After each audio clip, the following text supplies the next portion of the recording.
había planes más interesantes, pero estoy segura que también nos va a resultar interesante. Lo que vamos a hablar hoy es que vivimos en una sociedad en la que hemos pasado de una sociedad dictatorial, en la que no había libertad, en la que no se podía pensar de forma distinta, porque incluso eso se cometía un delito, y hemos pasado a una sociedad donde parece que todo vale, donde parece que es mi opinión y me la tienes que respetar, cuando a lo mejor esas opiniones atentan contra la dignidad de otras personas.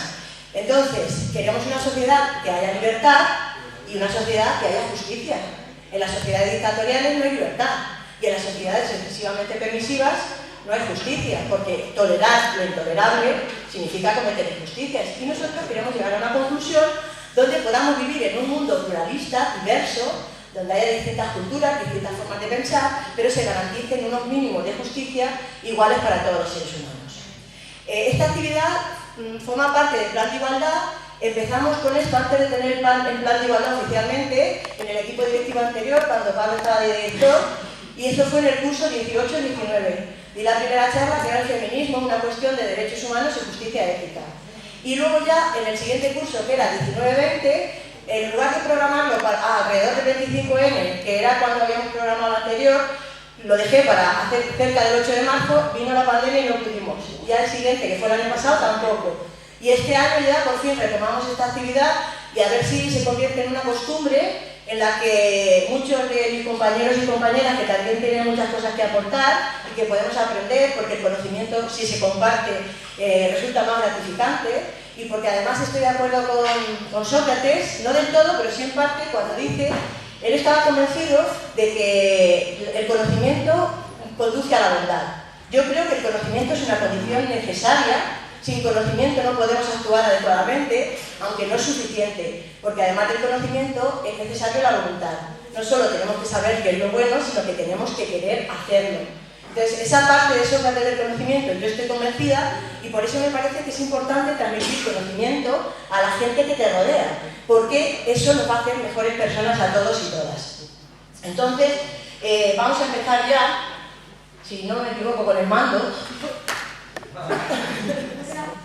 Bueno, empezamos hablando de por qué los seres humanos somos seres ético-políticos, ¿vale? Vamos a empezar con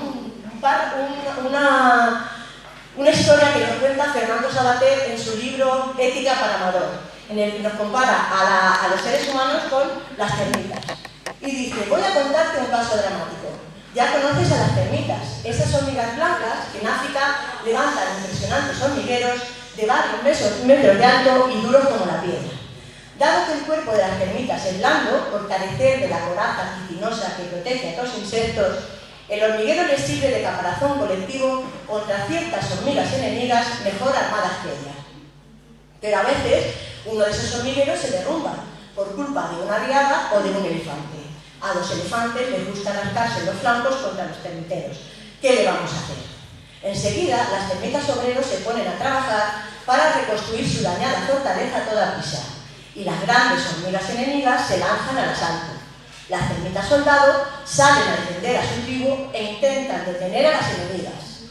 Pero como ni por tamaño ni por armamento pueden competir con ellas, se cuelgan de las asaltantes intentando frenar todo lo posible su marcha, mientras las feroces mandíbulas de sus asaltantes las van despedazando. Las termitas obreras trabajan a toda prisa y se ocupan de cerrar otra vez el territorio derruido. Pero lo cierran dejando fuera a las pobres y heroicas termitas soldado, que sacrifican su vida por la seguridad de las demás. ¿No merecen acaso una medalla? ¿No es justo decir que son valientes? Cambio de escenario, pero no de tema. En la Ilíada, Homero cuenta la historia de Héctor, el mejor guerrero de Troya, que espera a pie firme fuera de las murallas de su ciudad a Aquiles, el enfurecido campeón de los aqueos, aun sabiendo que es más fuerte que él y que probablemente va a matarle. Lo hace por cumplir su deber, que consiste en defender a su familia y a sus conciudadanos del terrible asaltante. Nadie duda de que Héctor es un héroe, un auténtico valiente. Pero, ¿es Héctor heroico valiente del mismo modo que las termitas soldados, cuya gesta millones de veces repetida ningún Homero se ha molestado en contar? ¿No hace Héctor, a fin de cuentas, lo mismo que cualquiera de las termitas soldados? ¿Por qué nos parece su valor más auténtico y más difícil que el de los insectos? ¿Cuál es la diferencia entre uno y otro caso? Sencillamente, la diferencia estriba en que las termitas soldado luchan y mueren porque tienen que hacerlo, sin poderlo remediar. Héctor, en cambio, sale a enfrentarse con Aquiles porque quiere. Las termitas soldados no pueden desertar, ni rebelarse, ni remolonear para que otras vayan en su lugar. Están programadas necesariamente por la naturaleza para cumplir su heroica misión. El caso de Héctor es distinto. Podría decir que está enfermo o que no le da la gana enfrentarse con alguien más fuerte que él. Quizás sus conciudadanos le llamasen cobarde y le tuviesen por un cara dura. O quizás le preguntasen qué otro plan se le ocurre para frenar a Aquiles. Pero es indudable que tiene la posibilidad de negarse a ser héroe. Por mucha presión que los demás ejerzan sobre él, siempre podría escaparse de lo que se supone que debe hacer. No está programado para ser héroe. Ningún hombre lo está. De ahí que tenga mérito su gesto y que Homero cuente su historia con épica emoción. A diferencia de las termitas, decimos que Héctor es libre y por eso admiramos su valor. Es decir, Salvatierra nos está explicando cómo los seres humanos, frente a los animales, somos libres, no estamos programados por la naturaleza, tenemos siempre que decidir qué hacer. Es verdad que nuestra libertad no es una libertad infinita, la vida humana no es jauja, sino que somos libres dentro de unos límites. Ortega llama esto que la libertad es una libertad circunstanciada. Por eso dice su famosa frase: yo soy yo en mi circunstancia y si no la salvo a ella, no me salvo yo. ¿Qué significa esto? No elegimos nuestra circunstancia, no elegimos dónde nacer, en qué familia, con qué características físicas e intelectuales, pero sí podemos elegir qué hacer con esa circunstancia que nos ha tocado.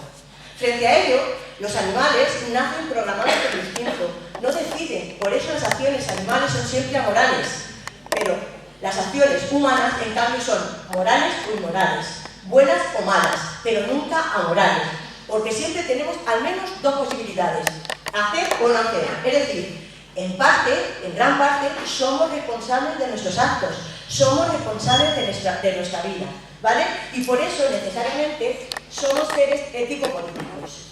Frente a los animales, cuyas normas de comportamiento están dictadas por la naturaleza, programadas por el instinto, los seres humanos tenemos que decidir qué normas van a regir nuestra vida.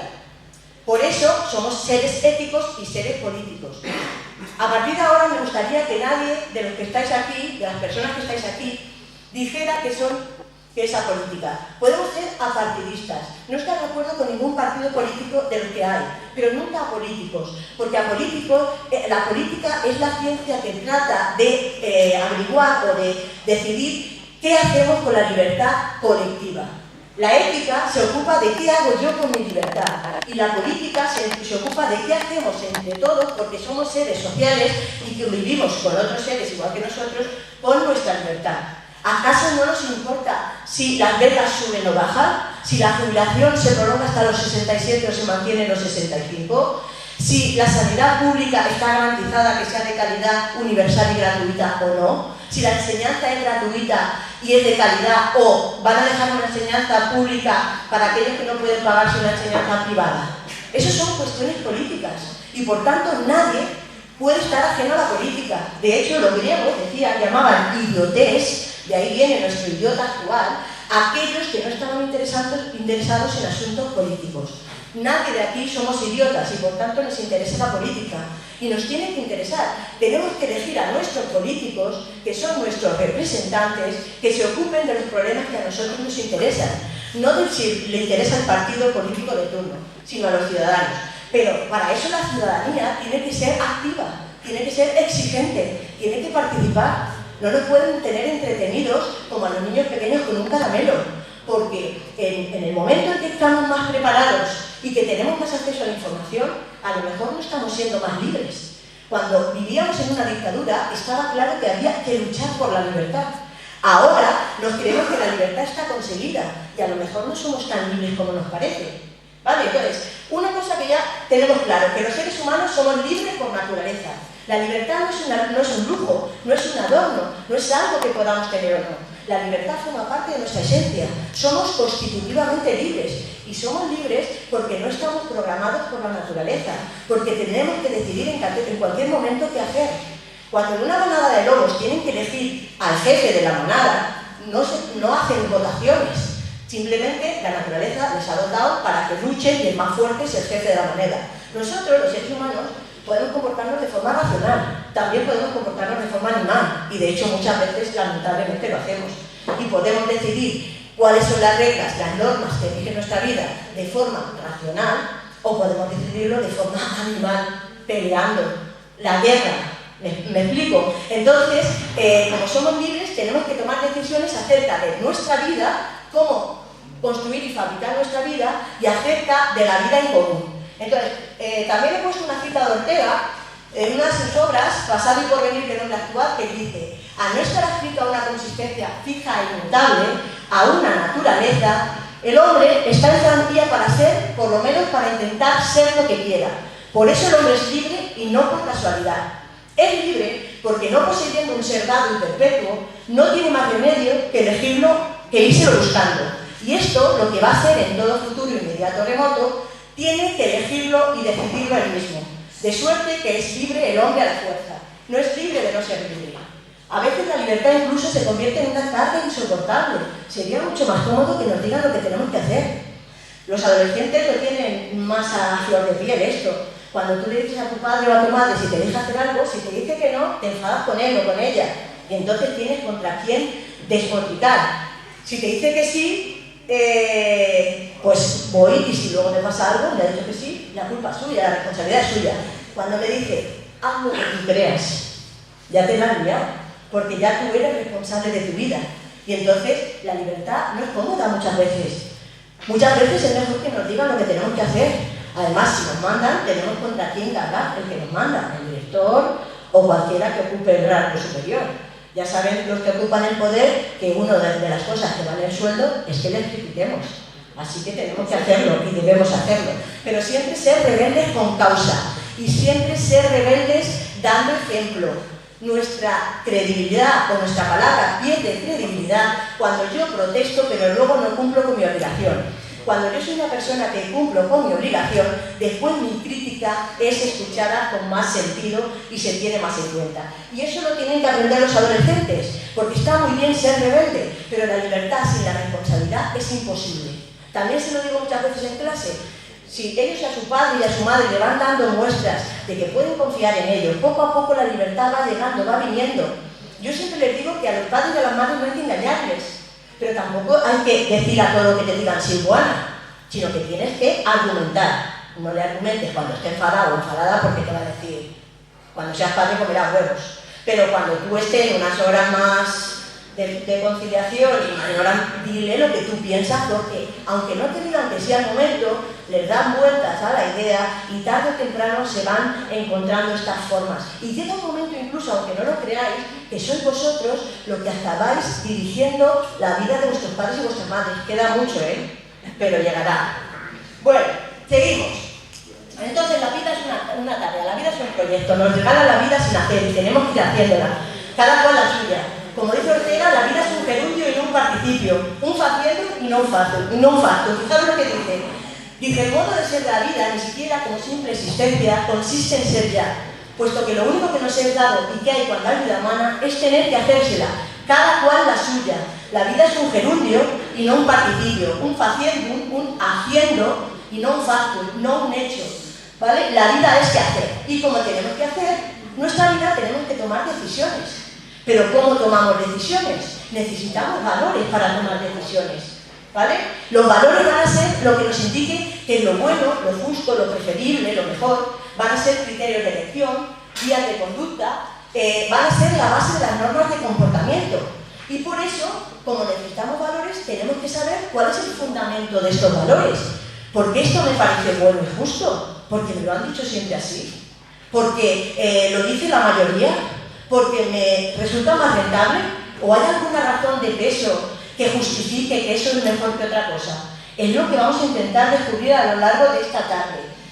Entonces, frente a los valores se pueden tener dos posiciones, el subjetivismo y el objetivismo. Estas dos posiciones con respecto a los valores van a ir unidas a dos posiciones con respecto a las normas, el universalismo y el relativismo. Y esta postura la defienden ya en el siglo V a.C. Sócrates y los sofistas. Fijaros que este problema se plantea en el siglo V a.C. Estamos en el siglo XXI, han pasado 26 siglos y todavía no está definitivamente resuelto. Sin embargo, es uno de los problemas, a mi juicio, más importantes de la vida humana. ¿Por qué vivimos como vivimos y no de otra forma? ¿Por qué nos parece mejor, por ejemplo, la verdad que la mentira? ¿Por qué nos parece mejor compartir que ser egoístas? Porque lo dice la mayoría, y si de pronto la mayoría dice que es mucho mejor la mentira que la verdad, a partir de ese momento nuestra norma de comportamiento será decir la mentira. Tenemos que saber por qué. No puede ser solo una cuestión de normas, de modas ni de mayorías. Tiene que haber una razón más allá de todo eso. Entonces, el subjetivismo, ¿qué dice? Los subjetivistas defienden que no existen cosas valiosas ni valores en sí, sino que todos los valores son creados e inventados por las personas. Es decir, valioso es lo que los seres humanos consideran como tal.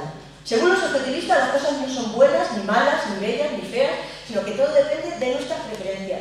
Nosotros le damos valor a las cosas no tienen valor en sí mismo. Algo es bueno si a mí me gusta, algo es bueno si a mí me agrada, algo es bueno si a mí me apetece, ¿vale? Entonces no hay verdad ni falsedad en los contenidos morales. Los valores son, por tanto, apreciaciones subjetivas que dependen de las preferencias individuales y colectivas y se encuentran sometidas a las modas y caprichos humanos. Lo que hoy me parece bueno, hace 50 años me parecía malo, y tan aceptable es lo uno como lo otro. Frente a los subjetivistas están los objetivistas. El objetivismo dice que los objetivistas afirman que los valores son o mejor valen independientemente de toda consideración subjetiva. Los valores existen independientemente de que los aprecien las personas o no. Es decir, algo es bueno independientemente de que nosotros no seamos capaces de apreciarlo y de valorarlo. Que las mujeres tengan los mismos derechos que los hombres no es que ahora sea bueno y hace 50 años fuera malo. Es que uno de los dos están equivocados. Hay verdad y falsedad en los contenidos morales. El problema es, ¿quién dice lo que es verdadero y lo que es falso? Ese es el problema. Según los objetivistas, los valores son cualidades especiales que son portadas por los bienes. Por ello, valorar consiste en descubrir valores ya existentes y no en crearlos. Estas dos posiciones, como hemos visto, llevan al relativismo y al subjetivismo. En el relativismo, como para los objetivistas los valores dependen de cada persona, de cada sociedad, de cada época, las normas morales son relativas. ¿Qué significa eso? Que lo bueno, lo malo, lo justo y lo injusto depende de cada persona, de cada grupo y de cada cultura. A nosotros nos puede parecer mal la ablación del clítoris, pero hay culturas africanas que les parece bien, y tan aceptable que es una cosa como la otra, dicen los objetivistas. A nosotros nos puede parecer mal el canibalismo, pero hubo en su momento tribus que les parecía bien el canibalismo, y tan bueno lo uno como lo otro, dicen los subjetivistas. Ahora veremos si estamos más de acuerdo con unos o con otros. ¿Y qué tenemos que ser? ¿Relativistas o los subjetivistas? Al alumnado, cuando les explico estas cosas, siempre me dicen, pero Monse, ¿entonces qué tenemos que pensar? Y yo les digo, es que eso tienes que descubrirlo tú. Yo te doy los argumentos, te doy las razones y tú tienes que llegar a tu propia conclusión. Por eso se estudian los filósofos. No para repetir miméticamente lo que viene ahí y vomitarlo en el examen, que también lo hacemos, lamentablemente, porque la EVA no lo pide, sino para que eso que yo he aprendido me sirva a mí para formarme como persona. Porque si no, no tiene sentido. De nada me sirve aprender cosas sobre la teoría si luego eso no repercute en mí como persona, si no me sirve a mí para hacerme como persona. El relativismo defiende, ya lo he dicho eso. Vamos con el universalismo. Los objetivistas, por su parte, caen en el universalismo. La verdad o falsedad de una conducta, la corrección o incorrección de una norma, lo bueno o lo malo, no son cosas relativas. No dependen de las personas o de los grupos o las sociedades, sino de los valores que están a la base de las normas, que son objetivos y atemporales, es decir, que no cambian con el tiempo, que son los mismos siempre. Que antes estuviera permitida la esclavitud en la antigua Grecia y ahora no esté permitida, no significa que los valores han cambiado, significa que hemos progresado en el conocimiento moral. Se progresa en el conocimiento moral igual que en otras dimensiones del conocimiento. Igual que se progresa en la física, en la química o en la biología, en la historia o en la economía, se progresa en el conocimiento moral. La ética y la moral no es solo cuestión de a mí me parece, yo opino y yo creo. La ética y la moral también es conocimiento. Y por tanto, no vale igual la opinión de una persona que tiene ciertos conocimientos que la opinión de una persona que nunca ha abierto un libro de ética. Lo que pasa es que eso que lo tenemos bien claro, por ejemplo, en el caso de otras ciencias, por ejemplo, voy al mecánico y yo no sé nada de coches y él me dice una cosa y digo, pues yo opino que no es así.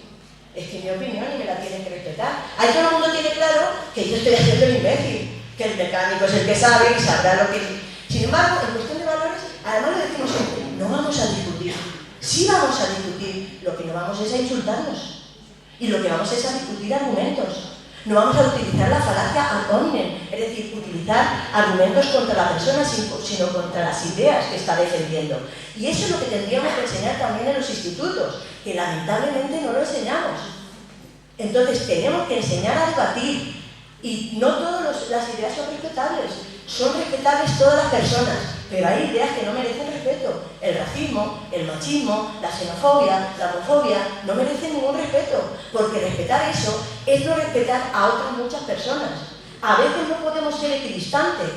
No sé si era Malcolm X o que decía, no tengo miedo de los malos, sino del silencio ante lo que hacen, sino ante el silencio que las personas buenas tienen ante esas acciones. Tenemos que posicionarnos, tenemos que mojarnos, porque que el mundo sea mejor o peor, más humano o menos humano, más justo o menos justo, depende de esos posicionamientos. Y no es cómodo. Muchas veces es mejor callarse y decir, si es que a todos nos gusta que nos quieran y querer y nos gusta tener buen rollo, pero a veces hay que hablar. No es que haya gente que nos guste discutir, sino que a veces es necesario discutir, respetando profundamente a la persona con la que tú estás manifestando que estás totalmente en contra de esa argumentación o de esa idea que está defendiendo. No sé si me estoy explicando y si estáis de acuerdo o en desacuerdo. Bien, así cuando las dos personas piensan de forma distinta, solo uno puede tener razón. ¿Cuáles son los inconvenientes de estas dos posturas llevadas al extremo? En el universalismo extremo puede degenerar en posiciones dogmáticas, intransigentes, intolerantes y dictatoriales. Cuando dos personas piensan de forma distinta acerca de un mismo asunto, solo una de ellas o un grupo de ellos puede tener razón, pero ambos creen que están en lo cierto. Entonces el más fuerte intentará imponer su forma de entender el mundo por creer que es la verdadera. Porque cuando yo pienso A, pienso que tiene razón, que tengo razón. Si pienso que el que piensa B es el que tiene razón, pensaría B, ¿sí o no? Entonces, el problema del universalismo extremo, el universalismo cerrado, es que degeneran estas situaciones de dictadura. No habría, por lo tanto, en una sociedad universalista extrema no habría libertad.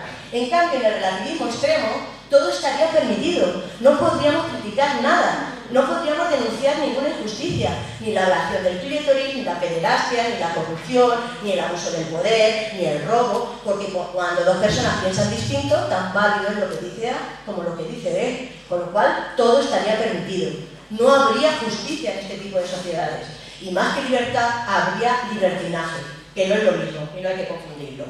Entonces, ¿quiénes están en lo cierto? Aquí es cuando ya los alumnos me dicen, pero Monse, ¿qué tenemos que pensar? Pues eso es lo que tenemos que descubrir. Y además, lo vamos descubriendo a lo largo de toda nuestra vida. Yo no pienso igual que cuando tenía 15, 20 o 25 años. Y afortunadamente no pienso igual, porque se trata de que haya un progreso. Y también progresamos en eso. Y vamos descubriendo errores y vamos eliminando ideas que teníamos que no eran aceptadas. No se trata de cambiar porque esté de moda o porque los poderosos piensen así o porque no va a ser rentable, sino por convicción profunda. Si yo creo que algo es bueno, justo, trato de argumentar porque eso es así. Nadie puede negar quiénes están en lo cierto. Pues parece que por una parte los relativistas tienen razón, porque si analizamos la historia, nadie puede negar a los relativistas que los valores parece que han ido cambiando a lo largo del espacio, del tiempo y entre distintas generaciones. ¿Sí o no? En el tiempo, si analizamos, por ejemplo, lo que se pensaba en la Grecia clásica y lo que pensamos de hoy, pues está claro que parece que los valores han cambiado. En el espacio, si vemos que se defiende, por ejemplo, en sociedades como Afganistán, donde está permitido la lapidación femenina, o está permitido también que las mujeres no vayan a la escuela, pues entonces parece que llevan nosotros los relativistas, que los valores han cambiado, y entre distintas generaciones. Si analizamos lo que piensan los abuelos y las abuelas y lo que piensan los nietos, pues muchas veces hay gran disparidad. Pero no solo eso, en el mismo espacio, en el mismo tiempo y en la misma generación, si nosotros y nosotras habláramos ahora, aquí hay dos generaciones, pero entre una generación y otra generación, por ejemplo, de temas como el aborto o la tauromaquia, no habría acuerdo. Luego parece que tienen razón los relativistas, que los valores son relativos. Significa esto, que lo bueno o lo malo, lo justo y lo injusto, no podemos hacer nunca ninguna afirmación que valga universalmente, que valga para todos. Los relativistas contestan que sí, que no puede ser.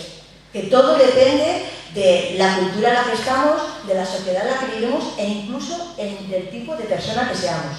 Sin embargo, en la práctica nadie es relativista. Uno no acepta el relativismo, porque cuando yo digo, a mí me parece que la pederastia está mal, no te estoy diciendo, oye, que a mí me parece que la pederastia está mal, pero si a ti te parece que está bien, yo te respeto. Si a mí me parece que violar a una mujer está mal, no estoy queriendo decir, me parece que está mal, pero si a ti te parece que está bien, yo te respeto. No, cuando yo digo esto es justo o esto es injusto, pretendo que sea válido para cualquier persona, pero no porque yo se lo quiera imponer, sino porque yo estoy dispuesta a entablar un diálogo en condiciones de racionalidad en el que yo le explique las razones de por qué eso es así. Ese diálogo debe cumplir una serie de requisitos. En primer lugar, deben participar todas las personas afectadas por las normas o los valores que se están debatiendo. Por ejemplo, ¿la ley de extranjería es justa o injusta? ¿Han participado los extranjeros y las extranjeras, que también son personas? En segundo lugar, todas las personas tienen que tener las mismas oportunidades de expresar sus intereses y de replicar ante las intervenciones de los demás. Y por último, y lo más importante, al final tenemos que decidir, aclarando en serio qué es lo justo y no lo que nos conviene. ¿Qué estaríamos dispuestos a aceptar para nosotros y para el resto? ¿Estaría yo dispuesta a que si de pronto en España no puedo tener una vida digna y mantener a mi familia, me fuera a otro país y me trataran como si fuera un delincuente que voy a robar? ¿Me gustaría a mí que lo hicieran? ¿Por qué entonces nosotros lo hacemos cuando vienen otras personas que normalmente no vienen por gusto, sino por necesidad? ¿Que habrá personas extranjeras que vengan a eso? Por supuesto, como también hay españoles que están haciendo eso y no vienen de fuera. No podemos hacer de la anécdota categoría. Hay muchas personas que vienen de otros países porque no pueden tener la vida que ellos quieren en sus países. Bastante es dejar a los amigos, a la familia, a tu lugar de siempre y irte a un lugar donde no conoces a nadie, donde sabes que no te reciben con cariño, donde además muchas veces eres visto como el sospechoso. Encima que tiene que pasar todo eso, a veces incluso no saben el idioma, nosotros le vamos a hacer la vida imposible. Hay que a veces ponerse en el lugar del otro, fomentar más la empatía. ¿Cómo te gustaría que te trataran a ti? Dice tal, obra siempre según una máxima tal que puedas querer que se torne ley universal. Obra de tal forma que lo que tú hagas pudiera hacerlo cualquier persona estando en tu situación. Si eso lo pusiéramos más en práctica en la vida sería mucho más fácil. Pero a veces lo único que nos mueve son nuestros propios intereses. Y eso no es justicia. No tenemos que confundir lo justo con lo que me conviene o con lo que me interesa. Son cosas distintas. Lamentablemente, en esta sociedad competitiva e individualista, estamos fomentando mucho lo que me conviene y estamos fomentando poco lo justo, lo que me gustaría que hicieran conmigo. Bien, entonces, ¿qué sabemos hasta ahora? Que hay dos posiciones con respecto a los valores, que no podemos admitir que todo vale, que de hecho en cuestiones de justicia, como por ejemplo la pederastia, la violación, la corrupción, no digo, no, es que a mí la corrupción me parece bien, a mí me parece bien que los políticos roben, entonces tú piensas lo contrario, yo te respeto, pero tú respétame a mí. Pues no, yo estoy diciendo, a mí me parece mal la corrupción y me parece que cualquier persona que ocupe cualquier cargo político no debería robar nunca, en ningún lugar, bajo ninguna circunstancia, nunca, jamás. Y estoy dispuesta a darte las razones para convencerte. Hay personas que dicen, ¿eso de convencer a la gente? Claro que tenemos que convencer. En cuanto a lo que hace referencia a los mínimos de justicia ética. No estoy hablando de la justicia legal, de la justicia de las leyes positivas, de la justicia de los jueces y las juezas. Estoy hablando de la justicia ética, que es distinta. Muchas veces coincide, afortunadamente, y otras veces no. Por eso decimos, la justicia no es justa. ¿Qué queremos decir con ello? ¿Queremos vacilar? No. Estamos diciendo que no nos parece justa desde el punto de vista ético. Es legal, la ley existe y debe aplicarse, pero no nos parece justa.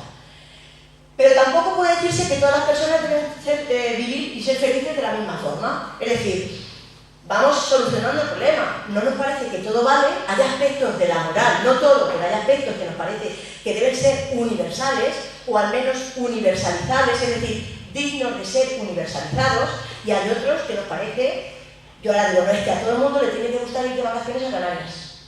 ¿Os parece lo mismo que todo el mundo tiene que pensar que la violación está mal? ¿Os parece que yo puedo exigir que todo el mundo piense que la violación esté mal? ¿Y os parece que yo puedo exigir que a todo el mundo le guste ir de vacaciones a Canarias? pues no sabe lo que se pierde, pero bueno, que no lo puedo exigir. ¿Vale? Entonces, para solucionar este problema surge el pluralismo moral. Una de las autoras más importantes en esto es Adela Cortina, es una catedrática de ética de la Universidad de Valencia, que ha escrito sobre esto. Y dice, el hecho de que los ideales de felicidad no sean universalizables, es decir, que a todo el mundo no nos tiene que gustar lo mismo, ni todo el mundo tenemos que vivir igual. Eso sería hacer un mundo homogéneo, un mundo uniformado, y no queremos eso, queremos un mundo diverso. Y al mismo tiempo creamos que hay algo en el ámbito de la ética que debe ser válido universalmente, ha llevado a distinguir dos ámbitos en la ética. O sea, hay aspectos que nos parece que sí, puede haber libertad y cada uno tiene que vivir como quiera, como pueda, como le guste, y hay otros que nos parece que no podemos dejar esa libertad, que tenemos que exigir, y por exigir no somos dictadores, que hemos pasado, se ve que no hemos superado todavía el complejo de la dictadura, y ahora parece que hay que aceptarlo todo. Pues no, hay cosas que no son aceptables, y que tenemos que decir claro y rotundamente que eso no puede ser así, porque yo puedo hacer lo que quiera, pero eso que quiero yo puede afectar a la vida de los demás, y tan digna es tu vida como la de los otros, ni más ni menos, pero igual de digna. Entonces, la justicia y la felicidad. Y esto ha llevado a distinguir entre las éticas de mínimos o de la justicia, que se ocupan solo de la dimensión universalizable del fenómeno moral, es decir, de aquellos deberes de justicia que pueden exigir a todos los seres humanos, sean de la raza, la cultura, la religión, las ideas políticas, el nivel económico. No vale, no, es que yo políticamente pienso así, me da igual. Tú puedes votar al partido que te dé la gana, pero estas cosas son exigibles para todos. Por eso, por ejemplo, la homofobia es delito de odio. Yo puedo incluso ser homosexual y no estar de acuerdo con el matrimonio homosexual y no casarme. E incluso ser homosexual y no practicar la homosexualidad, porque mis creencias religiosas no me lo permiten. Pero tú no puedes impedirle a nadie, a otra persona, que lo haga, cuando esa persona no se está casando con un niño de 3 años, que eso son otras cosas. ¿Me explico? ¿Que a ti te parece mal, por ejemplo, el sexo antes del matrimonio? No tengas sexo antes del matrimonio, porque te lo impiden tus creencias religiosas, pero no puedes exigírselo a todo el mundo. ¿Me explico? Entonces, esos son los mínimos que son exigibles y son para todas las personas y hacen referencia a la dignidad de las personas. En este ámbito de la ética debemos ser universalistas, abiertos siempre al diálogo, al análisis, a la revisión, porque si no caeríamos en actitudes impositivas y dictatoriales. Es decir, yo creo que lo que pienso en la ética de mínimos es esto, y estoy absolutamente convencida de que es así, pero no estoy nunca cerrada a que alguien me argumente y me diga y me convenza.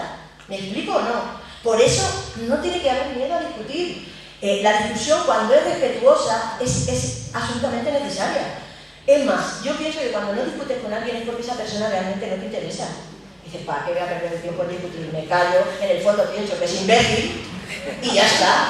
Pero a las personas que te interesan, pues claro que sí, yo no entiendo un matrimonio que no discuta, no entiendo unos hermanos que no discutan. Y yo discuto con mi madre, con mis hermanas, con mis sobrinos y los quiero, son las personas que más quiero en el mundo. Y discuto porque además, como la aprecio, si pienso que está haciendo algo que le hace peor persona, tendré que hablar con esa persona para intentar convencerle, que a lo mejor no es ni un día ni dos.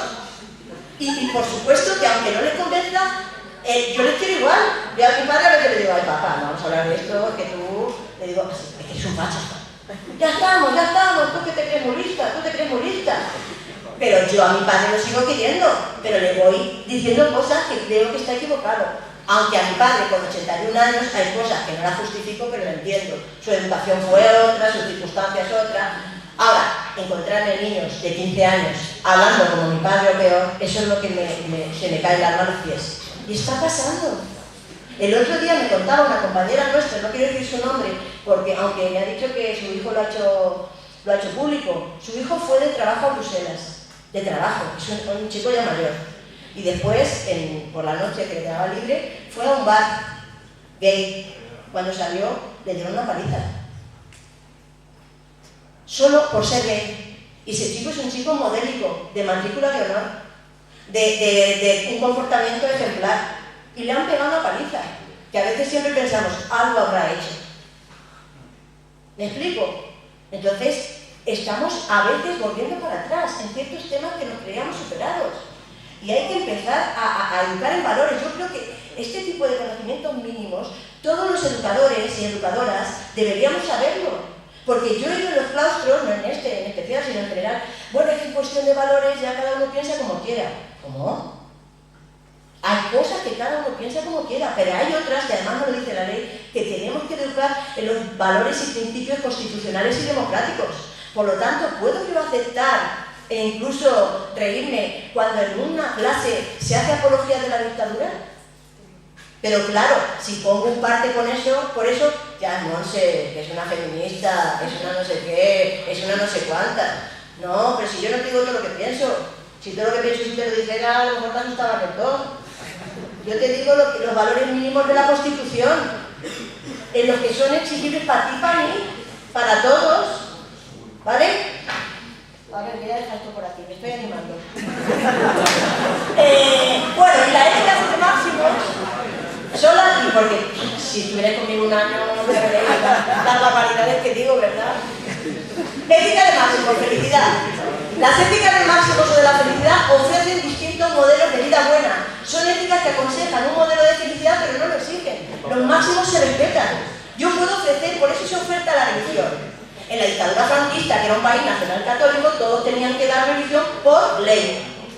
Y casarse por la iglesia por ley. Me cuenta mi hermana Esther que tiene una amiga de Melilla que, claro, era de la religión musulmana. Pues durante no sé cuántos años ha sido apátrida. Porque en España los ciudadanos españoles eran católicos, apostólicos y romanos por decreto ley. Igual de mal está aquellos países en los que son ateos por decreto ley. Es que es una cuestión que no compete a las leyes, es una cuestión personal, ¿vale? Entonces se puede ofrecer y se puede respetar. Y cada cual puede elegir libremente su modelo de felicidad. Ahí no tenemos que ser todos iguales. Ahí cada cual elige según su vocación, su modelo de vida, sus expectativas, sus ilusiones, sus intereses, sus gustos, ¿vale? Ahora bien, ¿qué es lo único que se le exige a todos los modelos de felicidad para ser aceptables en una sociedad pluralista y democrática? Que respeten los mínimos de justicia. Por lo tanto, estos modernos de ahora que quieren, por ejemplo, legalizar la pederastia, no tienen derecho a hacerlo, como muchas otras cosas. Pero no me voy a poner aquí con eso, ya se un melón para otro año.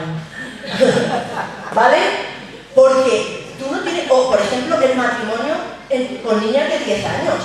Por mucho que sea legal en el país X, en el país Y, tenemos que luchar desde fuera. Y no se trata de que nosotros queramos imponer nuestra cultura en un aspecto colonizador e invasivo. Se trata de que los derechos humanos son los mínimos morales de justicia que se van elaborando a través de un lento proceso de aprendizaje moral que no ha terminado todavía.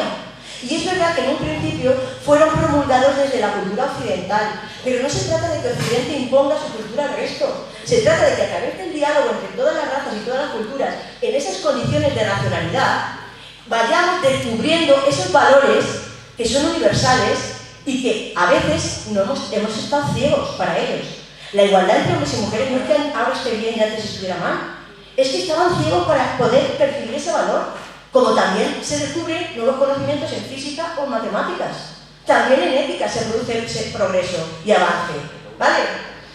Bien, entonces, el pluralismo moral, se sitúa entre el todo vale, que sería el relativismo total, y el todos deben hacer lo mismo, que sería el universalismo total. En una sociedad pluralista como nosotras se da el relativismo en cuanto a los modelos de felicidad, se da el relativismo en cuanto a los modelos de felicidad, pero el universalismo en cuanto a los mínimos de justicia. Ojo, ese universalismo tiene que estar siempre abierto al diálogo, a la revisión, a la crítica, al análisis, porque puede venir una persona que nos diga algo. De hecho, son estos seres morales que empiezan a plantear cosas que en su momento parecen ridículas o parecen muy subversivas o parecen los que al final, cuando hace 50 años alguien planteó el matrimonio entre personas homosexuales, ¿pero tú qué estás pensando? Sin embargo, ahora la mayoría del alumnado entiende que tengas una orientación sexual u otra no te da derechos ni te quita derechos, ni te hace mejor ni te hace peor. Es una persona y tú tienes que ser válido por cómo eres, si eres responsable, si eres trabajador, si eres simpático, si eres lo que sea, ¿vale? Iba a decir una cosa, pero se me ha olvidado. Bueno, el pluralismo como proyecto ético significa exigir moralmente los mínimos, exigir, que a veces tenemos miedo, y sobre todo las personas que tienen cargos, ya sean los inspectores, los equipos directivos, la administración, su labor también es exigir, eso vale el sueldo. No vale ya ser tan políticamente correctos y que al final los que no se enteran de las cosas porque se hacen los locos siempre van a su bola y pasa como los médicos, los que son un desastre, no tienen pacientes, los que son buenos se llenan de pacientes. A tal no le ponemos tutoría porque como es un desastre y tú eres bueno, pues tienes tutoría, jefa de un departamento, ni sé qué, ni sé cuántas. No, ese está cobrando por esto y habrá que exigirle que tiene que hacer lo que tiene que hacer. Y tú no eres dictador o dictadora por hacerlo, estás cumpliendo tu obligación. Y él o ella también tiene que cumplirla. Lo podemos hacer desde la confianza, desde el cariño, desde el respeto, desde el aprecio, de lo que sea, pero hacerlo. ¿Me explico? Acaba de acabar, ¿eh? Es una parte de la tres. Bueno, la diferenciación entre los mismos y máximos permite construir una ética cívica democrática que consta de 5 valores mínimos: libertad, igualdad, solidaridad, tolerancia y respeto activo de aquellos modelos de felicidad que no compartimos, porque respetar es respetar de verdad, no estar luego siempre criticando o mirando detrás de la persiana como la vieja del visillo. Yo, por ejemplo, el poliamor y las parejas abiertas y todo eso ahora tan moderno, pues conmigo no va. Y yo, si conozco a un hombre porque me gustan los hombres y me propone eso, le diría no, porque ese no es mi modelo de felicidad. Yo no te juzgo a ti, que tú quieres y encuentras otras que quieren eso, pues allá vosotros. Mientras lo hagan personas adultas, con capacidad de decidir, a mí me tiene que importar nada. ¿Me explico? Que luego no respetamos de verdad. Como no viven como yo, como no hacen lo que yo, pues entonces me paso la vida criticando, ese bicho raro, no sé qué. Mira cómo tiene hoy, mira si se ha pintado las uñas. ¿Y a ti qué más te da? Eso es respetar de verdad. Después, y luego la actitud dialógica para resolver conflictos. Los conflictos van a existir siempre en los grupos humanos. Surgen en la familia, surgen en la pareja, surgen en el grupo clase, surgen en la pandilla de amigos, surgen en los claustros. ¿Cómo no van a surgir? El problema es cómo lo resolvemos. Yo siempre se lo digo a José Ángel, le voy a hacer un poco la pelota, a ver si me paga más. Le digo, hay una cosa que me gusta decir, otras no, también se las digo, que lo sabe él. Es que le puede decir lo que sea y pues puede resolver las cosas. Y claro que te enfadas cuando a ti te dicen algo que no te sienta bien, a mí también y a todo el mundo, que si no, no seríamos humanos. Pero pasan unos días y seguimos como siempre. Es que hay personas a las que en cuanto le dicen algo se ofenden profundamente y ya. ¿Pero qué te he hecho? Dímelo, ¿no? En fin, hay que hablar, hay que dialogar, es bueno, pero hablar es hablar de verdad. Y hablar teniendo en cuenta a la otra persona. No ser tan superficiales como somos. A veces pasamos un año con una persona y no sabemos nada de su vida. A mí me dicen, es que tú eres muy vagina. Y yo, que soy como Sócrates, pregunto. Pero si no me quieren contestar, no me contestan. Pero conoces a la gente y empiezas a apreciarla. A mí me pasa eso con mis guachos y mis guachas. ¿Por qué? Porque yo les pregunto y ellos me dicen, pues no, seré muy vagina, digo, ya lo sé. Pero bueno, ¿sí o no? Pero eso también da pie a que luego, cuando tienen algo importante, me lo cuentan. Y confían en mí. También yo les cuento cosas, porque esto es un toma y daca. A veces ellos son muy vagines y ya preguntan cosas y digo, eso para el capítulo siguiente. Bueno, aplicar esos mínimos a todos los ámbitos de la vida social: economía, empresa, política, educación. No vale que los derechos humanos nos parezcan muy bien, pero luego la economía valga todo y esté por encima de la dignidad humana, y que si falta dinero recortemos en derechos esenciales, y que la ley de dependencia esté muy bonita pero no se cumpla. Si de verdad todos los seres humanos somos iguales en dignidad y derechos y estamos en contra del aborto y no sé qué, no sé cuántas, tendremos que poner los medios necesarios para que esas personas puedan tener una vida digna. Pero no solo a cargo de sus familias, sino a cargo de toda la sociedad. Porque precisamente porque no somos animales, bueno, somos animales pero también racionales, nosotros somos capaces de crear las reglas, las normas que rigen nuestra vida. Y tenemos que hacer una sociedad que no sea el fuerte se come al débil. Porque eso significa que la teoría está muy bien, pero la práctica... Y yo creo que no faltan leyes, ni falta el descubrimiento, lo que falta es ponerlas en práctica. El problema de la sociedad actual no es que no sepamos lo que es mejor y lo que es peor, es que no nos interesa, porque en la economía, en la cúspide de esa jerarquía de valores, está la economía. Digamos lo que digamos. Y lo hacen tanto los de izquierdas como los de derechas, que aquí es el problema. Entonces, si defendemos un modelo de felicidad, un modelo de vida digno, entonces tenemos que luchar por él. Si no, somos unos farsantes. Una alumna mía de Logroño, en el curso 95-96, le mandé un trabajo sobre los derechos humanos y el título ponía, solo el título, la portada lección 10. Derechos humanos, y entre interrogantes, ¿hipocresía o estamos locos? Había entendido lo que significaba eso, ¿verdad? Eso me lo puso una chiquilla con 15 años. Y luego construir una ética universal para todos los países del mundo. Porque, repito, no es que nosotros nos creamos los listos como cuando descubrimos América, que estaba descubierta. Fue una invasión, pues científicamente le llamamos descubrimiento, pero a lo de Ucrania le llamamos invasión, ¿eh? Bueno, no me voy a meter en... Construir una ética universal, un nuevo orden internacional desde aquellas exigencias de justicia que son inapelables. Ojo, que estoy en contra de lo que ha hecho Rusia, no lo dudéis ni un momento. Entonces, ¿cambian los valores es verdad que son relativos? La vida ha cambiado. Antes se pensaba que era plana, primero, después se pensaba que era redonda pero estaba inmóvil, después se dijo que giraba alrededor del Sol. ¿La Tierra ha cambiado o ha cambiado nuestro conocimiento sobre la Tierra? ¿Los valores han cambiado o han cambiado nuestros conocimientos sobre los valores? Yo creo que los valores no han cambiado. Están ahí esperando ser descubiertos y los vamos descubriendo poco a poco. Nadie tiene la verdad absoluta, pero no porque los valores sean relativos, sino porque es un proceso de aprendizaje moral. Por eso el diálogo es importantísimo, en condiciones de racionalidad, donde participemos todas las culturas.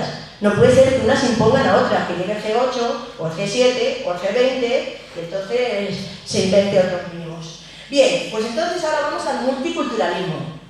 ¿Qué es? El multiculturalismo es un hecho, es la existencia de muchas culturas, y es algo que vivimos todos los días.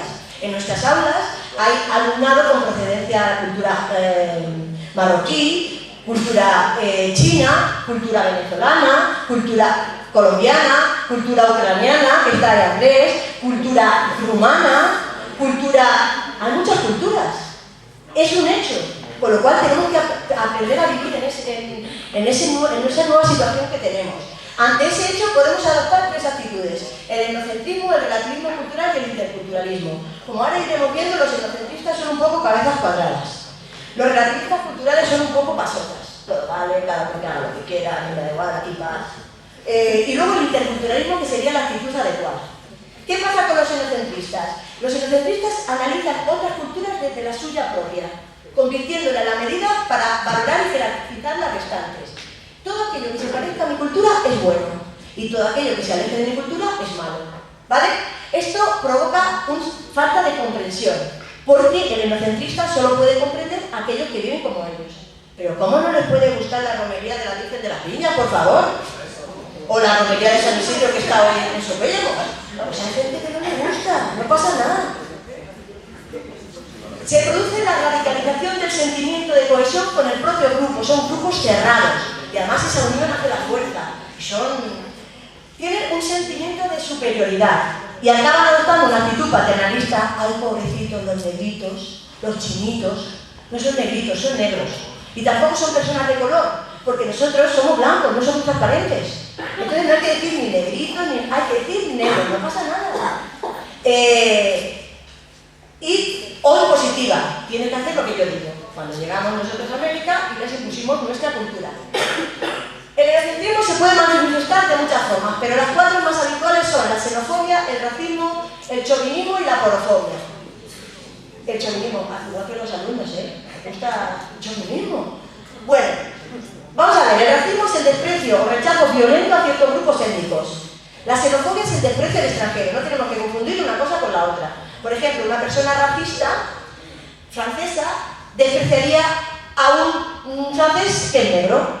En cambio, un xenófobo aceptaría a un francés que es negro porque es francés. Aunque muchas veces se produce la xenofobia y el racismo. El chauvinismo es el patriotismo fanático. Está claro que uno se emociona cuando va a las Olimpiadas y España gana una medalla y se juega el Mundial de Fútbol y no sé qué. Pero a mí de pensar España. Y la gente, yo orgulloso de ser español. Pues yo sinceramente ni orgullosa ni avergonzada. Soy española por casualidad. Me nacieron ahí, como dice Ortega. O sea, yo no he hecho nada, no he hecho una oposición para ser española. Que tampoco me avergüenzo, como otra gente, que España es lo peor y no sé qué. Pues no, a mí en muchas cosas me gusta mucho, porque es verdad que aquí se vive muy bien, pero hay otras cosas de otros países que a lo mejor podemos mejorar nosotros, ¿vale? Y por último la porofobia, que es el racismo económico, el desprecio al pobre, que lamentablemente es lo más extendido, aunque se encubre bajo forma de racismo y xenofobia. Nadie tiene problemas con el dicho Cristiano Ronaldo, y es de Portugal, es extranjero. Nadie tiene problemas con ¿cómo se llama? Rosario, y es gitana. Nadie tiene problemas ¿Quién? Rosalía. No, yo quería decir Rosario Flores. Rosalía es la otra moderna. Yo quería quedar Rosario Flores. Bueno, porque es gitana, pero entonces el problema es que no queremos tener extranjeros de vecinos, no queremos tener extranjeros pobres. Si vienen ricos, si vienen forrados, a mí me da igual que vivan donde nosotros. Porque el problema es la pobreza. Y no tenemos que olvidar que a nadie le gusta ser pobre. Que a veces pensamos, es que viven así porque viven muy bien y vienen aquí a vivir de las ayudas. Yo sinceramente no cambio mi vida por ninguna de esas. ¿Qué han vivido? ¿Qué han aprendido? ¿Qué? Para que vivan así. Porque la vida es que depende de muchas cosas. La meritocracia nos las han metido en vena y a veces no es del todo cierta. Es verdad que tu esfuerzo tiene mucho que ver, pero si tú naces en una familia en la que no se ocupan de ti, en la que pasan de ti, aunque en nuestra familia que nos ocupamos de ellos, que a veces hay que estar detrás, es decirle, no seas bribón, ya es esto ya, dúchate que hueles mal. Imagínate cómo se van a duchar en una casa donde hace frío, donde no hay agua caliente, no sé qué. Pues es que es normal que huelan mal. ¿Estoy diciendo con eso que a mí me gusta? Soy una maniática de los olores. Pero a veces hay que entender, no justificar, pero sí entender y tener un poco de empatía. Bueno, los etnocentristas son universalistas en la justicia y la felicidad. Se equivocan, por tanto, en la justicia, perdón, en la felicidad.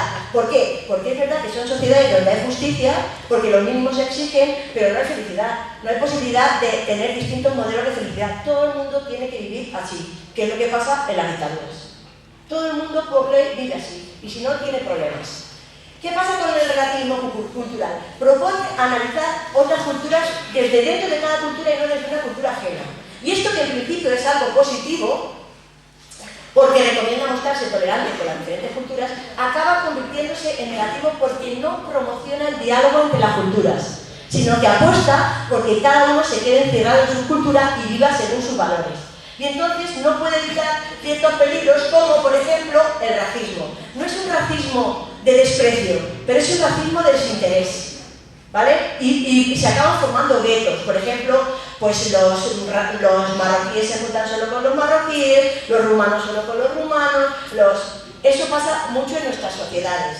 La separación entre culturas, que no tienen ningún interés en establecer contactos, cuando a lo mejor nosotros podemos aprender. Yo me acuerdo una vez en un primero de bachillerato eran como 17 o 18 y había 8 nacionalidades. Y entonces digo, pues vamos a traer cada uno una comida especialista. Yo siempre puedo comer, que es una cosa que me gusta. Y digo, yo traigo la bebida, que es lo más fácil y universal. Y vosotros traéis, uno trajo unas patatas rellenas de no sé qué, que era típico de Rumanía, de Marruecos trajeron unos dulces buenísimos, otros de La Mancha trajeron el mostillo, o sea, cosas. Total, que nos pusimos allí toda la mesa juntas, cada uno puso lo que había traído y nos pusimos las pilas.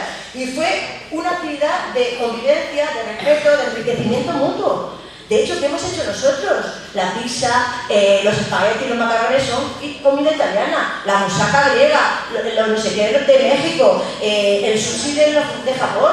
¿Es mejor eso o solo comer comida manchega? No, que yo gachas y gachas. Pues no, a mí las gachas me gustan. Y no voy a renunciar a las gachas, pero si puedo tener más cosas, ¿por qué? ¿Por qué voy a renunciar a ello?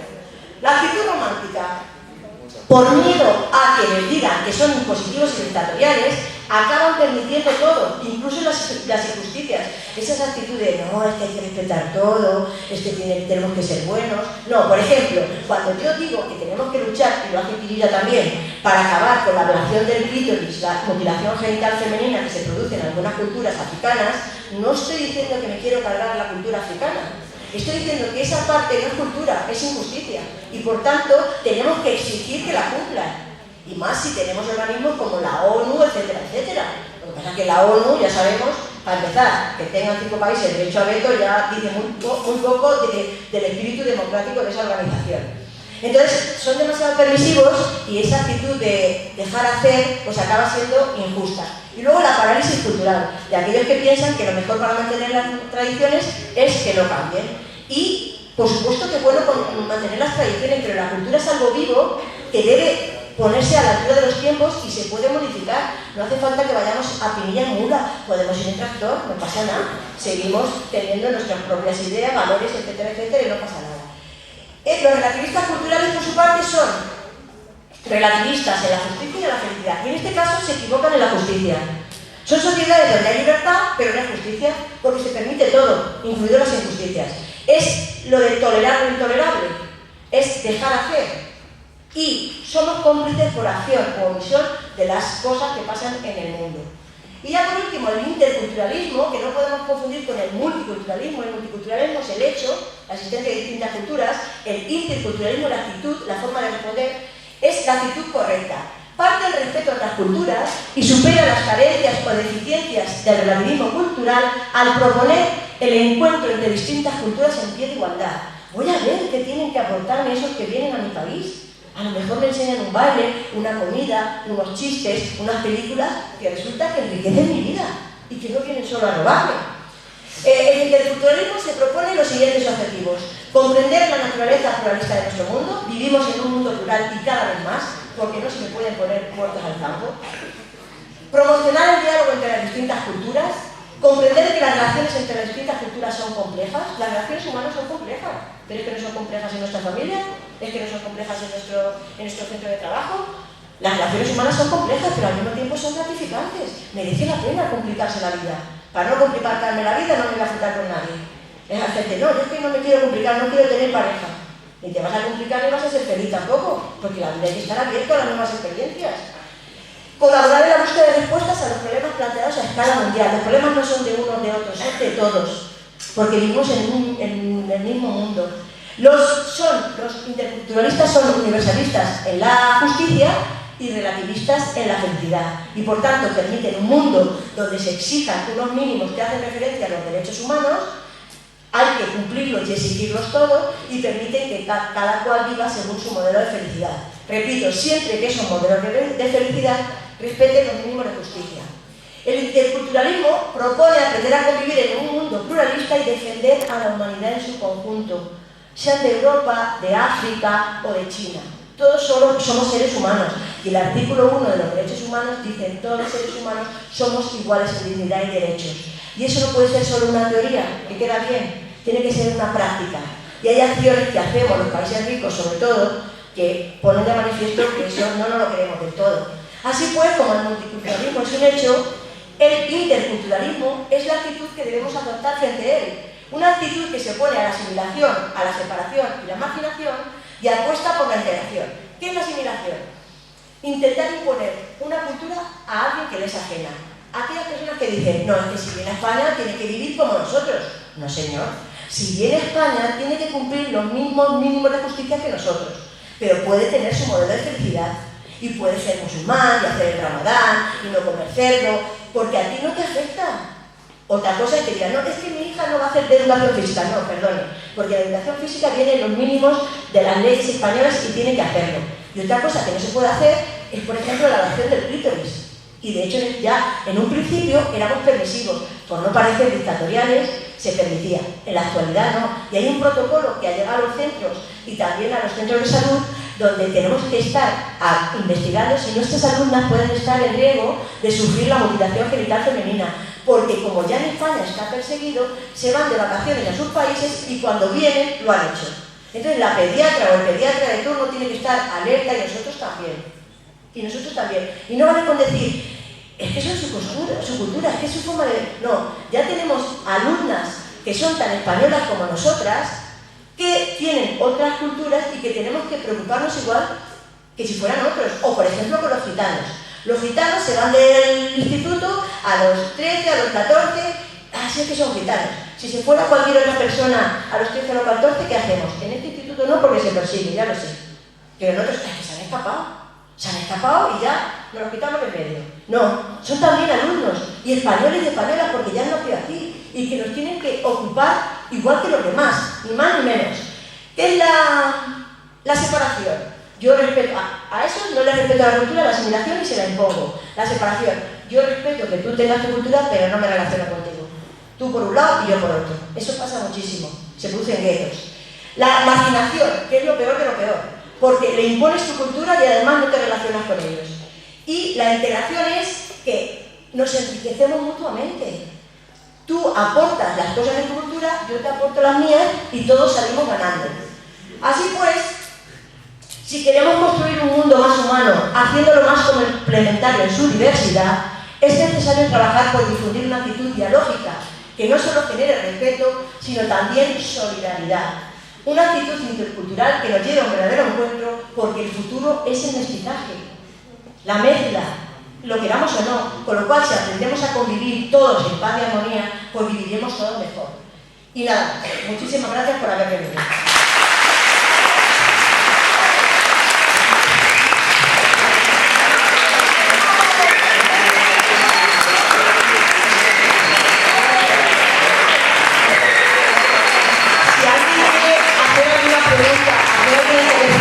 O lo que sea, ponemos eso que ahora está tan de moda, que es el micro abierto.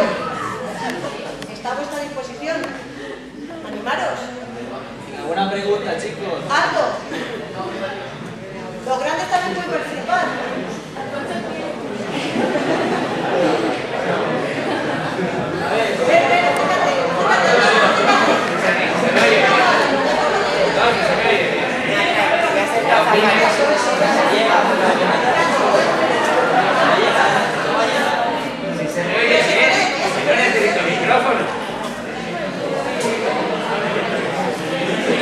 A ver, si yo no necesito el micrófono, no te preocupes.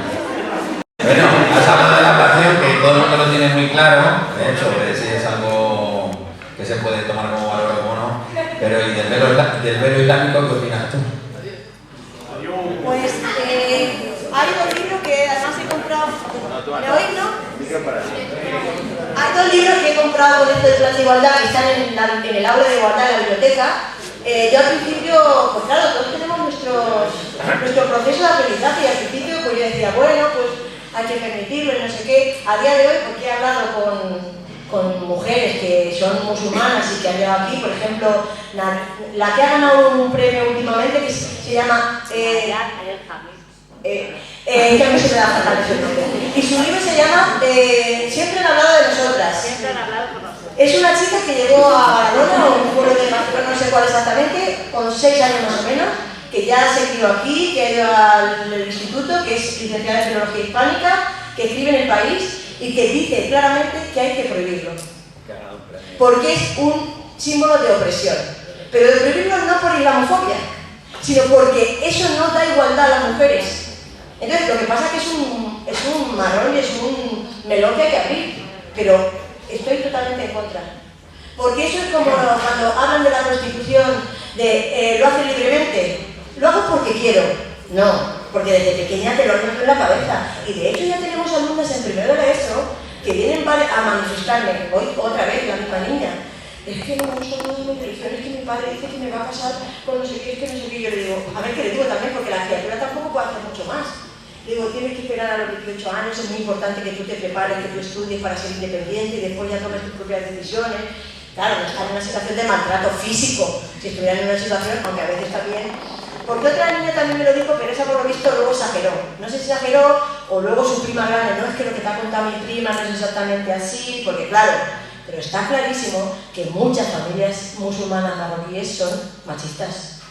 De hecho, solo salen los chicos, las chicas no salen.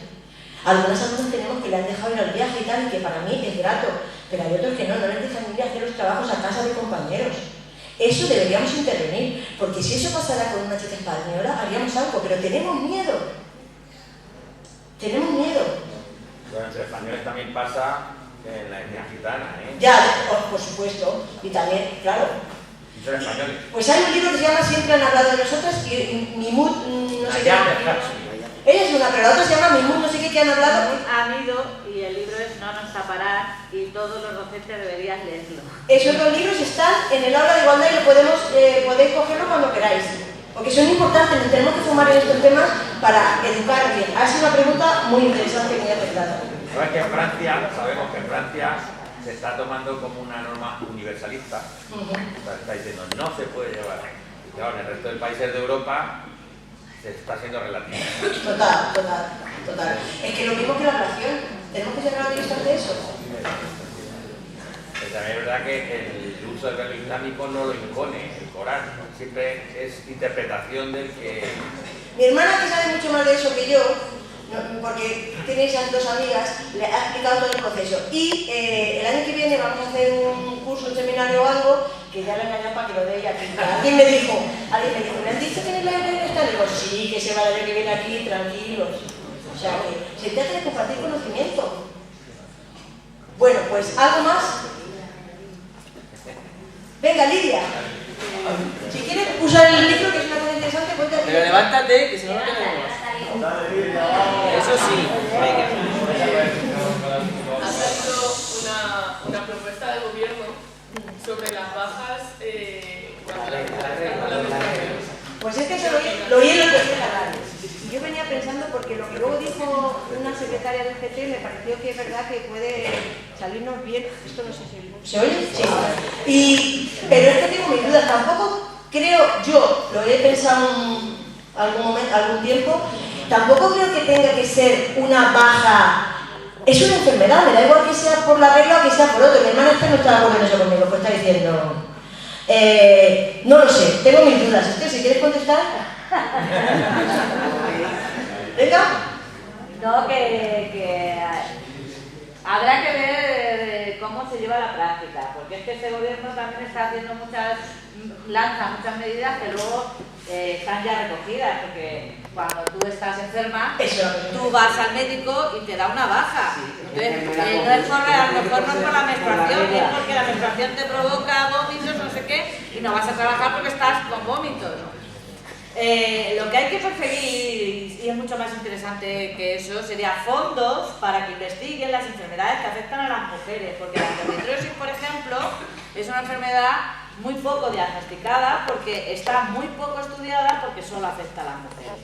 Y luego, ¿qué pasa? Que entonces yo tengo que ir al médico, que suele ser un señor, que va a validar que yo tengo la regla o no tengo la regla, y va a validar si es verdad que mi caso es incapacitante o no es incapacitante. No sé, yo creo que hay que esperar a ver cómo se desarrolla realmente la norma, que a ver, que en principio pues sí, suena positivo, porque es verdad que en algunos casos, y esto las que las hemos padecido lo sabemos, a veces incapacita. Pero no en todos tampoco, porque tampoco es una enfermedad. Claro. O sea, tener la regla no es una enfermedad. Y hay muchas chicas que A no eso les me pasa refería, nada. que no es necesario especificar porque tiene regla y no sé qué, sino porque tiene una serie de síntomas que le incapacitan para trabajar, porque además no se dice, es que las mujeres tienen la regla y ahora no. No, unas mujeres, unas cuantas, que es una minoría. Porque puede ser también decir, pues entonces prefiero contratar a hombres y no a mujeres porque los hombres no tienen la regla. Exacto.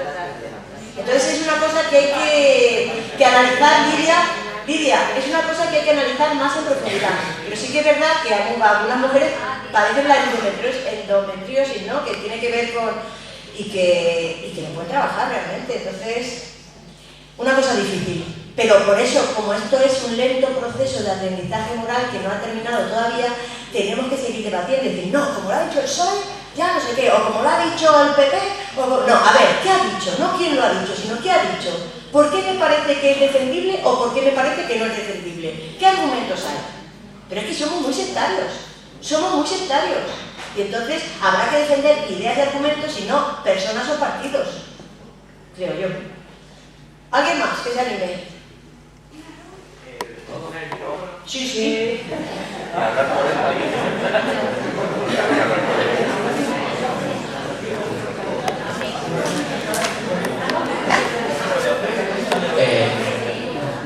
Preséntate. Soy Raúl Novillo. ¿Y tú qué opinas de la política de hoy en día? ¿De la? Política de hoy en día. Porque muchas veces no es política, es politiqueo. Y que muchas veces... O sea, la política es una actividad noble. Y es una actividad unida a la ética. Los griegos definían la política como la otra cara de la moneda de la ética. Sí, se me está oyendo, ¿no? Entonces, la política es absolutamente necesaria, es una actividad noble, pero no puede ser un instrumento para enriquecerse, para tener poder, sino que realmente es algo que debe servir para servir a tus conciudadanos. De hecho, Platón llega a decir que los mejores tienen que dedicarse a la política y que incluso aunque ellos, si pensaran en su propio beneficio, no querrían, habría que obligarles, que eso también es discutible, ¿no? Pero ahora al revés, ahora la gente se muere por ir a la política porque no van a servir, sino que van a servirse del cargo. Y entonces es el problema. Tampoco quiere decir que todos los políticos sean así, porque hay personas buenas personas, personas nobles que dedican su vida a eso, porque cuando eres político, todo el tiempo que dedicas a los demás, se lo dejas dedicar a tu familia, y eso es elogiable. El problema es cuando hay ahí algunos chupósteros y chupósteras que están ahí, que el partido dice que hay que decir A, decimos A, que dice que hay que decir no A, decimos no A, porque si no, mi puesto en la lista peligra. Entonces eso ya cuando vemos, pero como todo en la vida, pues puede ser bueno o malo, depende de cómo lo usemos. ¿Y a ti qué te parece la política? Pues lo mismo que a ti.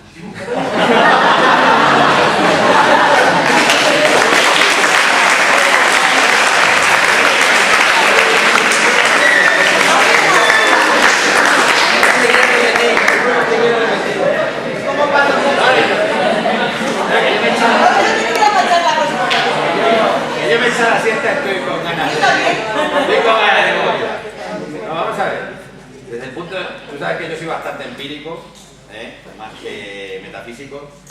Entonces, eliminando el punto de vista económico, ¿qué piensas ahora de todo lo que está pasando, de la situación social que está pasando no solo en toda Europa, prácticamente, en España, o más en concreto en Estados Unidos, ahora con lo que se ha filtrado de que el Tribunal Supremo quiere eliminar el derecho al aborto, ¿vale? Pero no, ya no centrarse en eso, sino en la tendencia que está viendo ahora la sociedad de ir hacia atrás, hacia eliminar Derecho conquistado. derechos derechos que había y que ahora de pronto los quieren quitar, después de haberlos experimentado durante muchos años.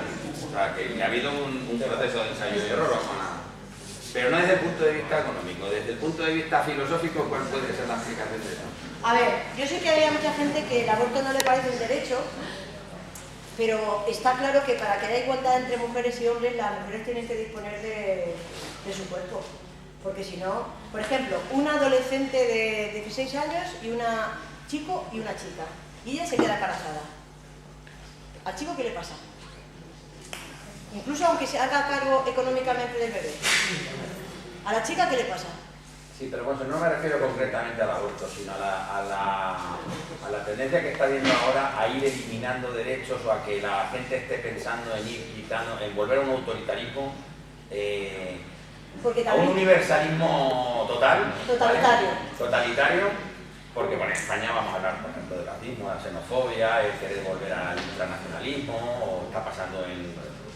Yo creo, y ahora voy a invitar a mi hermana, ¿A qué crees que se esto debe? sabe más, sí, es que sabe más que yo en eso. Filosóficamente hablando. Yo creo que también hay un desencanto que no se, los ideales que se tenían y las expectativas de vida que se tenían no se han conseguido.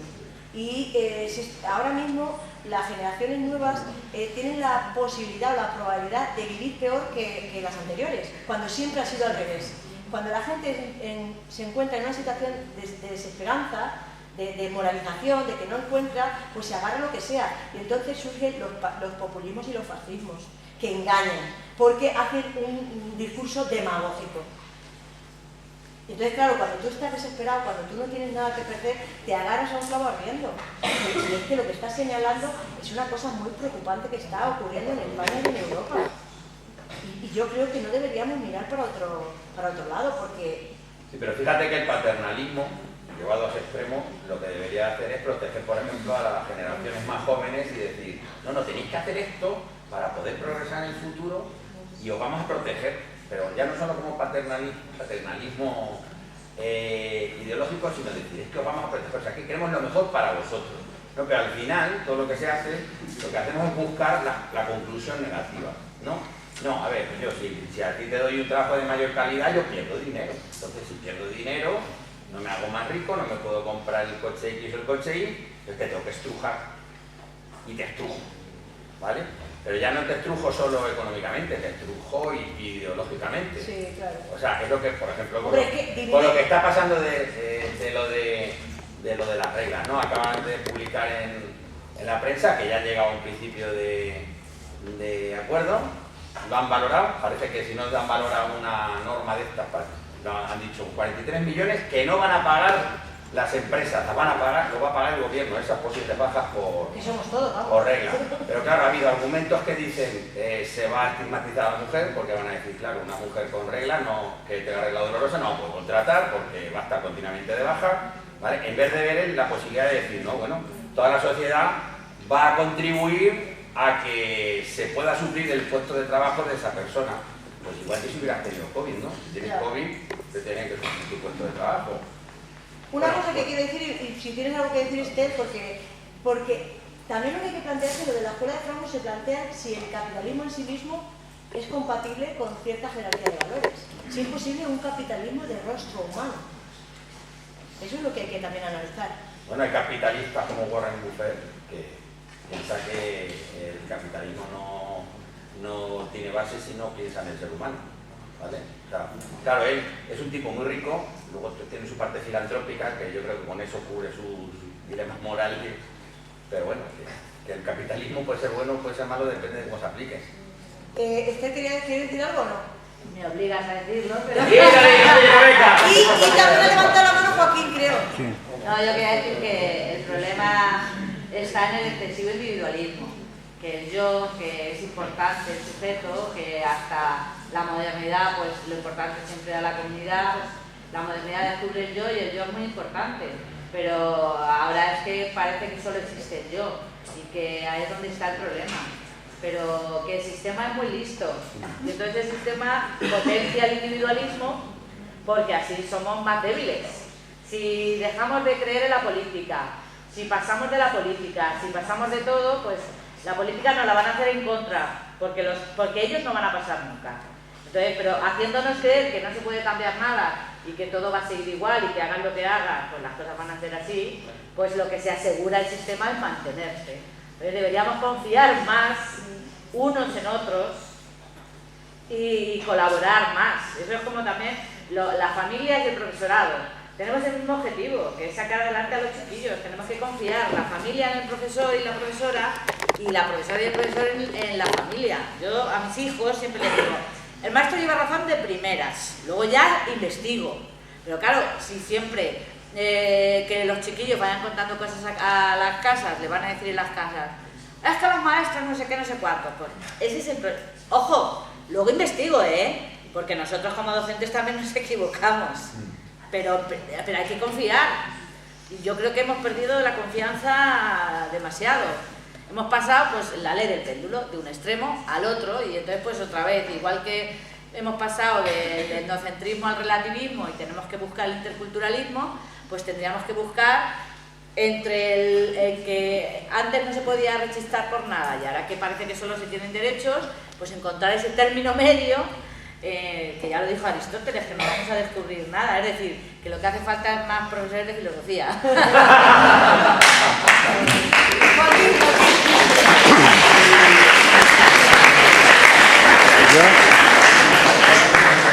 Yo levanto la mano para mover una cosa de la cámara, pero bueno, ya que estoy... Muévela para que ponerte. Que yo lo que estoy ahí, no sé si estoy de acuerdo o no estoy de acuerdo contigo, porque el relativismo, ahora que estamos en la era de la comunicación, donde más información hay, donde más comunicación hay y donde más gente voceamos, las redes sociales maximizan el relativismo, porque todo vale, no eres de Tomelloso sí, no eres de Campillo sí, el grupo de los del Atleti, el grupo de los del Madrid, y todo vale, decirlo, no hay corrientes de opinión creíbles, ya no nos creemos nada. Entonces, tanta información, tanto conocer, tanto desde tu casa con el Google Maps, viajas a donde quieras, como quieras y cuando quieras, pero en realidad luego todo eso se relativiza tanto que de tanta información que tenemos, en realidad luego no profundizamos, no conocemos. Entonces, el multiculturalismo lo veo un poco como utópico. Estamos más, cuando más podríamos aprovecharnos, yo creo que deberíamos de quitar más información y dar una información real, pero claro, el que la haga lo dicta, ya es un dictador. Pero ahí estoy un poco que no sé si... Hombre, que es un tema que... ¿Las redes sociales son buenas?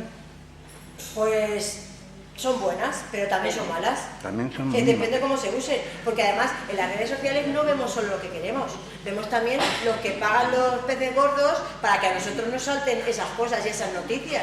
Claro, y lo que tenemos que saber es esa actitud de sospecha no la podemos perder nunca. No podemos, lo diga quien lo diga o venga del medio que venga, creernos las cosas así en justicia. Tenemos que decir, vale, yo leo esto o escucho a esta persona, pero después analizo. Pero es que las redes sociales es una dictadura, porque yo busco en Google y si busco el Atleti, le doy me gusta al Atleti, todo me sale del Atleti, me sale todo lo contrario de los demás. Entonces todavía me llevan más hacia un extremo, hacia el extremo que yo quiero que vaya, y a comprar a unas determinadas cosas. Y muchas veces no educamos a la sociedad para saber que Google, aunque sea gratis, está ganando un montón de dinero y está cargando el planeta en general. Muchas veces el Internet nos está empobreciendo todavía más. Pero tú eres libre para elegir si quieres mirar solo la página del Atlético o quieres mirar la del Villarreal también. Pero, claro, si tú te centras solo en leer o informarte de un solo punto de vista, evidentemente tú te estás cerrando las puertas. No, pero me están llevando hacia un lado. Yo no le voy a dar me gusta al Real Madrid. Pues rompe el móvil. Y si le doy me gusta al Atlético de Madrid, todo me va a salir del Atlético. Esa parte existe, pero yo he descubierto en las redes sociales a mucha gente que me ha enseñado mucho. Ah, sí. O sea, bueno. que tienen lo uno y lo otro, entonces... Es que los del Atlético tenéis un grave problema, ¿eh?